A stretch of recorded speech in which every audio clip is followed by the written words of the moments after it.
What we try to do is do the humanitarian thing, but one of the issues we think is with the humanitarian thing is no one makes any money on them, so we don't think it gets a lot of traction. So let's be humanitarian, but let's make money on it, and I think that will help more people in the long run. So what we thought about was education. What we want to do to the rest of the world is help educate them so they can pull themselves up, you know, the bootstraps and get themselves moving along, so we don't just keep giving them food or clothing and have them rely on the Western world and not produce it themselves.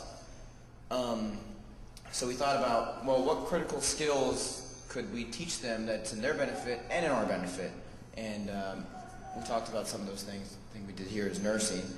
And what we were going to do is teach nursing, have Western universities teach low-income or third-world countries nursing, so that could solve our internal issues of shortage of nurses and their future issues of having not enough nurses.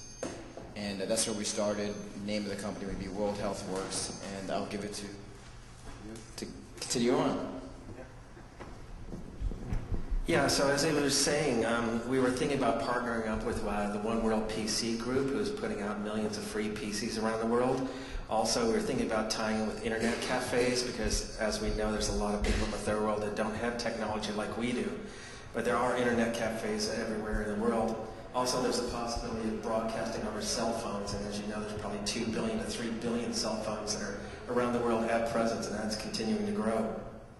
So we have a distribution mechanism, and the internet's already out there.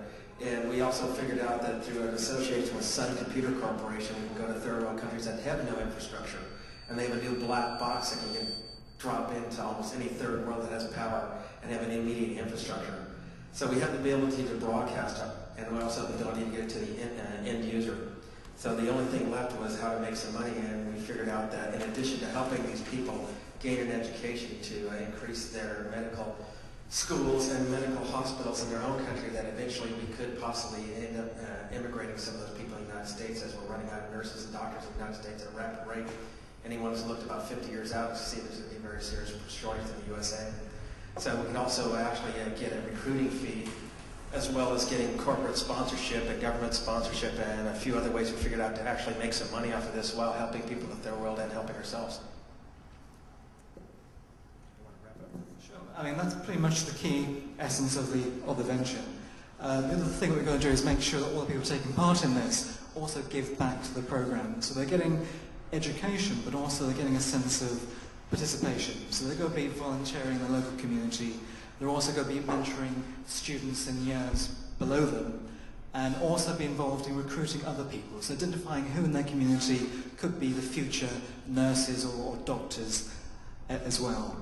And I think that the main thing is we've worked hard to try and come up with multiple ways of making money from this idea, because the main thing is how can it be scalable, how can we make this go beyond one country into other areas. And another thing to point out, as well as helping the developing world, all this information will be very applicable to other parts of the developed world, to other parts of America, where perhaps being trained as a nurse or a doctor when you couldn't afford to go to medical school, this could really make a major difference. So the company is Global Health Works, and we look forward to your comments. Thank you. Talk about how it's going to be more, talk about its website. Talk about its website, I would say. Okay, well in terms of the web technology, we're basically looking at as many ways as possible making it collaborative. So we're looking at having a forum, having some form of social network, some way of identifying who were the best thinkers in this space in the Western world, so Ivy League universities. Also using things like Skype-type technology to provide a low-cost way of connecting people. The podcasts, video streaming, but the main time as well, also making sure this would work on low bandwidth. A lot of the countries that we're working in have very, very limited connectivity, so we'll have to work on a connectivity as low as a mobile phone connection. So really making it flexible, making it appropriate for the communities we're dealing with. Thank you. So 30 seconds to wrap up, or any questions at all from the room?